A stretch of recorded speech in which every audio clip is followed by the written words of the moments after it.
Then gather ye a Titan-class transformer. Anoint him with 2 modes, accessories, and fire blasts, and you shall call it the Ark. Hello, my baby. Hello, my honey. Hello, my ragtime gal. Sonny, you kissed my wife. Baby, my heart's on fire. The War for Cybertron Kingdom line hasn't been awash with Titan-class figures, and this might be the only one. Autobot Ark. The Ark was the name of the spaceship which the Autobots used to leave Cybertron in search of new energy sources, going all the way back to the original Generation 1 cartoon. The Ark crash-landed on Earth into the side of a volcano, and its aft section sticking out served as the Autobot base for much of the series. But it was never a transformer, until now. See the mammoth Titan-sized box with character art on the front depicting a humiliated Megatron being hefted by the Ark. The same boring old splash art is on the side panel, and on the back, a look at both modes for the Ark, the accessories, and other features. The art continues on the other side panel, but let's forget completely about the packaging and open the Ark. Out of box, Autobot Ark comes with his instruction booklet. A really tiny Optimus Prime figurette inside a plastic baggie. 6 Fire Blast accessories, which are blue instead of orange. A collectible Prism sticker playing card, and surprise, surprise, it's Dinobot again. Blah. A Voyager-sized minifigure which integrates into the ship. 2 golden diskette accessories, and this teeny tiny orange plastic Arkenstone.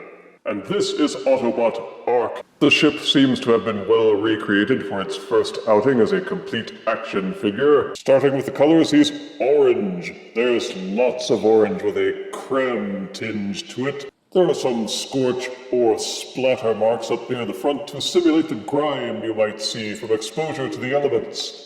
You'll also see some gray paneling here and there, and some deep, almost metallic blue. There are a lot of these little black gun turrets scattered across the body. Sadly, none of them seem to rotate, which would have been awesome. The bridge section has these translucent orange windows, giving you a little peek into Optimus Prime's life. Disengage and flip up this front section, and the included mainframe figure will plug into the Ark's body. Once plugged in, he serves as the bridge section to the Ark. The mini Optimus Prime figure has a base which supposedly plugs into any of these open slots here. But frankly, I'm so scared of losing this thing that I don't even want to unbag it. The little orange Arkenstone also plugs into the bridge, and there it shall remain forever. There's a lot of sculpted detailing which can be easy to overlook, since most of the ship uses that untouched orange plastic. But the aft section at least is a darker gray with blue engine ports that have a gradient fade towards the center. In spaceship mode, the Ark appears mostly solid except for these big huge gaps at the side, and the back of the conning tower, which is completely hollow. Third-party companies are already moving to address this, and I may pick up a kit if it does a decent job of hiding this sloppiness. Underneath the Ark, you have these fold-out panels which serve as stands for the ship. So you don't just have to leave him dumped on your table without any support. Push this button at the back, and this neato ramp will be unleashed. With storage space that's large enough to accommodate a Legend-size or even a Core-sized action figure. Alas, the ramp doesn't seem to have any Earthrise compatible connecting teeth, so you can't link him up with Omega Supreme or Skylinks. Take the Fire Blasts apart, or keep them together, and they will plug into the rear engines. You will also find some mini pegs scattered across the figure for plugging in Fire Blasts. Unfortunately, none of the Fire Blasts seem compatible with any of the turrets, meaning that the turrets are just cosmetic. Boo! The Ark looks like it should be really solid, but there are some parts that don't tab together properly. For example, these tabs and grooves look like they should slot together and peg very well, but they don't. It just won't push down hard enough for them to form a decent lock. And this section lifts up so easily that they keep popping loose. Ditto for these tabs and grooves here. If you push down, these tabs and grooves will slot together. and they may even hold for a few seconds. But again, this is just so loose that it keeps pulling up and out, so it won't form a reliable link between the front and the back. Underneath the ship, there are these two sections near the front and back. They are also supposed to tab together, and they're the only tabs that seem like they have some decent bite to them. You can squeeze them together, and they will hold, but the hold is tenuous at best. So despite looking like it should be really solid, there's some unfortunate wobbling between the front and the back that takes place because of the weakness of these connections. Boo!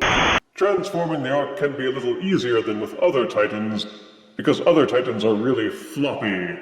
Start by prying open this panel, then untab the conning tower. Fold it until it's inside, and then reclamp it shut. Go to the front of the ship, the nose cone untabs and folds backwards. It's double hinged here, so it will easily disengage. Lower the front landing gear panel, then lower the nose cone. The nose cone will fold in on itself, you just have to pry it open a little bit and tab it into the back using these grooves. Again, you have to kind of pry it apart to get the tabs and the grooves to line up. But once they are tabbed together, they will hold solidly. These little curved panels at the side untab, and you have to do this step, otherwise they'll pop right off. They have an annoying habit of doing just that. They don't lock into place very well. But untab them and lean them out just a little bit. Once they are untabbed, swing the bridge section up. Remove the bridge mainframe component. Fold these sections again so that they are completely hidden inside the chest panel. Take the orange flaps on the sides of this gray panel and invert them. Then fold the gray panel down until it also conceals inside the chest. The arms can be a bit tricky. Untab them from the haft of the ship, then rotate them upwards. Each arm will tab and clip together like this. Then you use this swivel hinge to rotate them down into the side.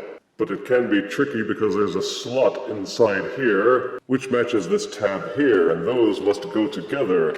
You can't see it very clearly because it's covered up by all the plastic.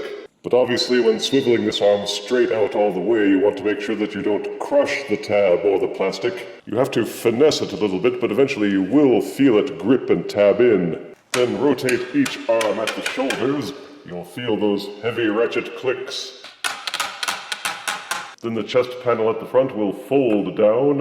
It helps to use your thumbs to brace either side at the shoulders where they join to the arms. Then press and click. Then underneath the chest area, you will see these tabs and grooves here. It takes some finessing, but you will push until those tabs fit neatly into their grooves. Check to make sure that it has happened on both sides of the chest. Since the aft sections have a natural habit of separating anyway, it's a simple matter to do it as part of the transformation. Ratchet the leg up a bit, then on each side, fold out the leg until it's straight, and here's jumpin' jack flash. Underneath each foot, fold out the toes until they click into place. Level out the legs. Give the waist a 180-degree ratcheted click.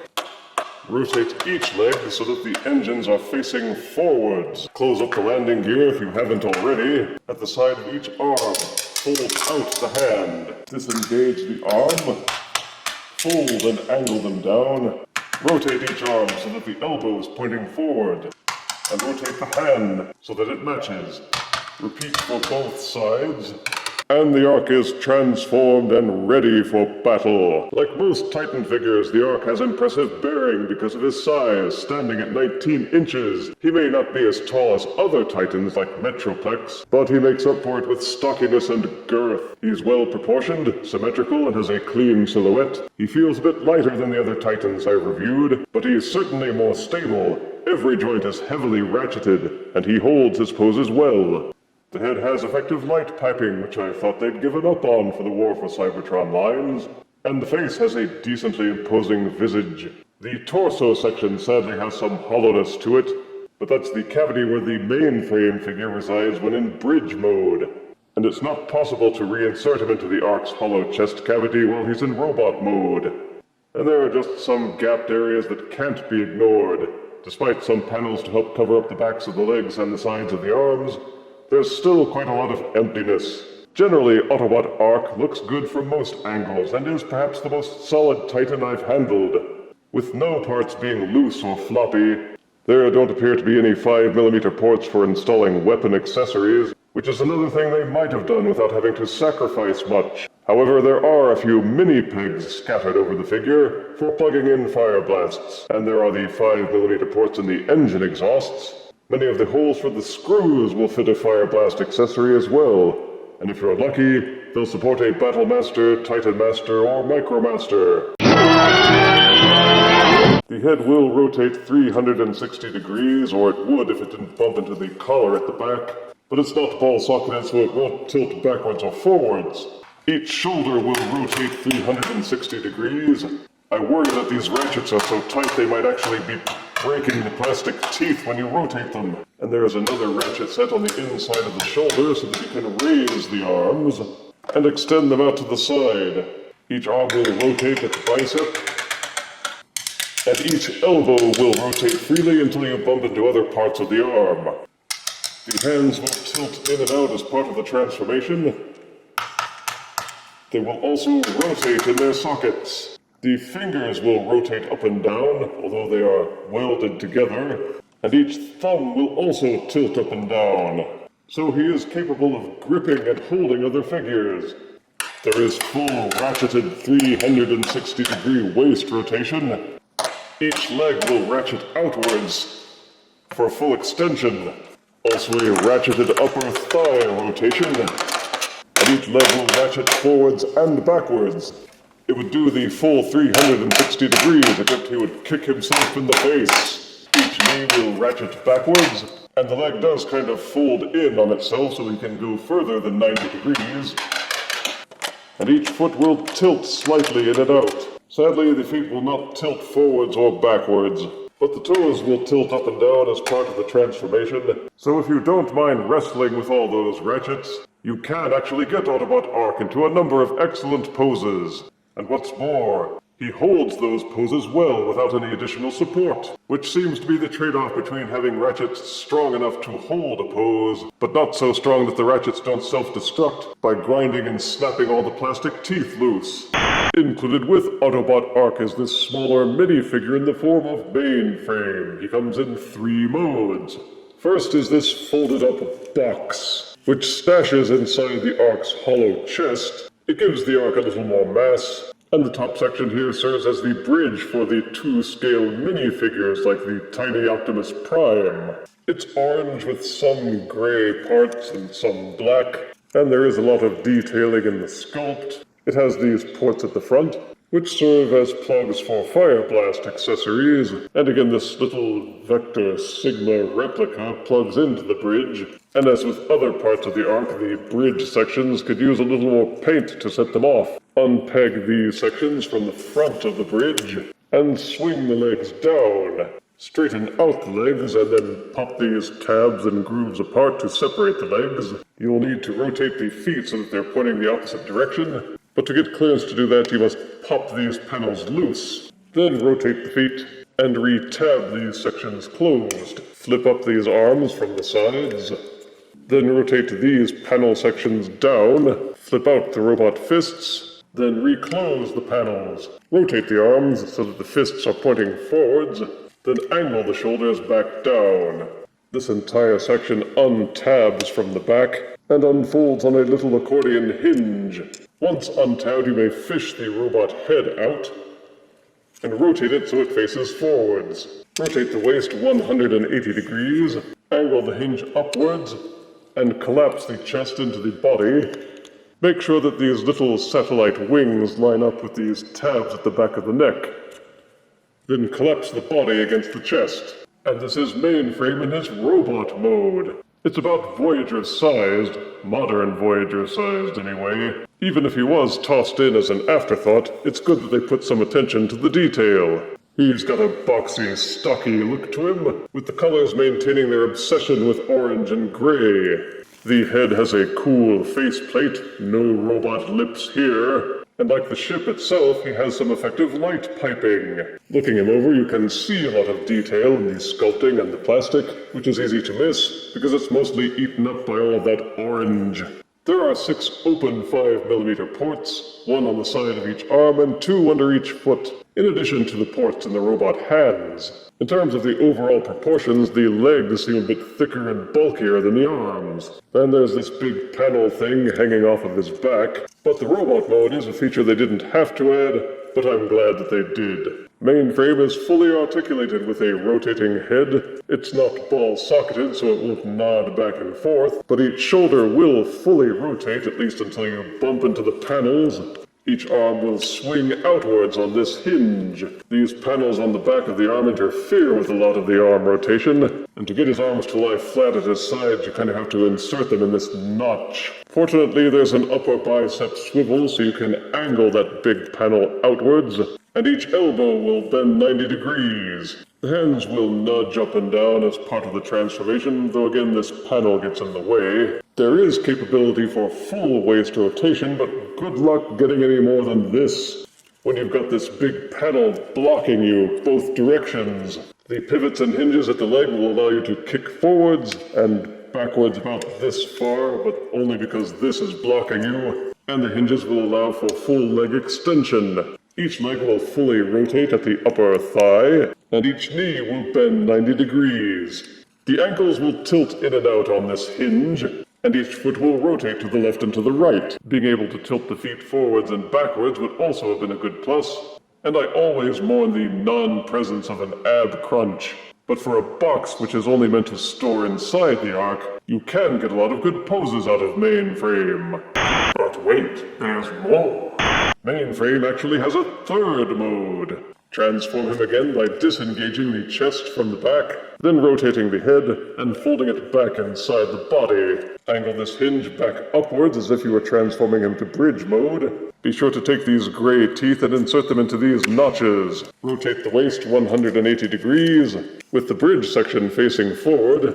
Disengage these panels at the lower legs and fold them in. You will see the hinge here, but there's another hinge set here. Untap the second hinge and angle it, then flare out both of the hinges so that they're extended. Rotate the feet so that they're pointing outwards, then tab the leg panels together. On the insides is another panel that you rotate up and out. Bend the knees so that the upper section is tilted forward a bit. Then angle these panels down. They are meant to go snug into these indentations here. It can take a while to fiddle and fuss with everything, because there are these two tabs under the computer keyboard that these panels must slide into. But if you're careful and consistent, it should all line up and they should tab together well. Untab the bridge panel and fold it out, then unfold this secondary panel and tab that into place. Fold up these panels on the robot arms, fold in the robot fists, leave them folded up like this, but rotate the arm joint until the entire section swings down, and then use all these tabs to line them up until they peg together and cover up most of the seams. This is Mainframe in Computer Console mode, which is a representation of the Ark's main computer, Teletran 1. There's not much to ballyhoo. It's a simple box-like apparatus with ridged indentations about halfway up. It's pretty much just a thin facade to convey that it's a massive supercomputer. Turn it around, and you can see most of the robot components. He's just popping a squat, hidden by unfolded panels. But there are storage options for the tiny orange bulb, and unless you want to keep the discs in the pit, they will store in this section here. Just slide each disc into these notched indentations, and they will hold in place. There's also this mini satellite section which pegs into the back.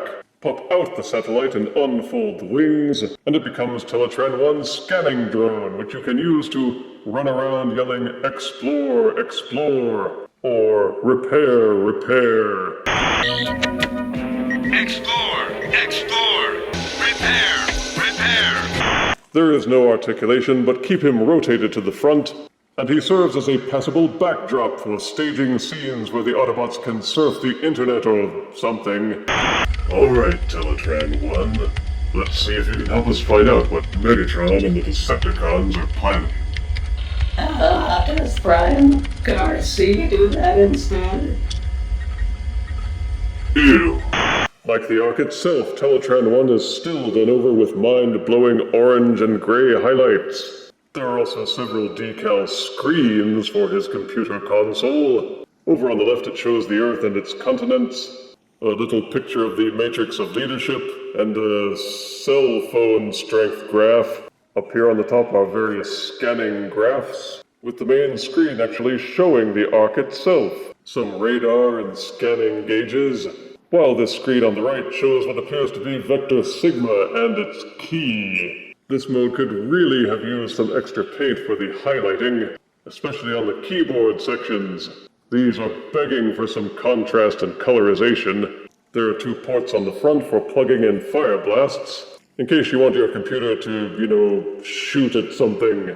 Though you can also do the same with the robot fists over here at the side. All in all, it's kind of nice that they included this with Autobot Ark, since people who are used to Titans with 3 modes may otherwise have felt disappointed. For size comparison, here's Kingdom Titan Autobot Ark, next to Combiner Wars Titan Devastator. Here is Kingdom Titan Ark, next to War for Cybertron Siege Titan Omega Supreme's rocket ship. And here is Kingdom Titan Autobot Ark, next to Power of the Prime's Legends Kickback. He's right there. Here's Teletran 1 next to a thumb drive. Here's Kingdom Ark Teletran 1 next to a USB hard drive. And here's Kingdom Teletran 1 next to a 4-wheel drive.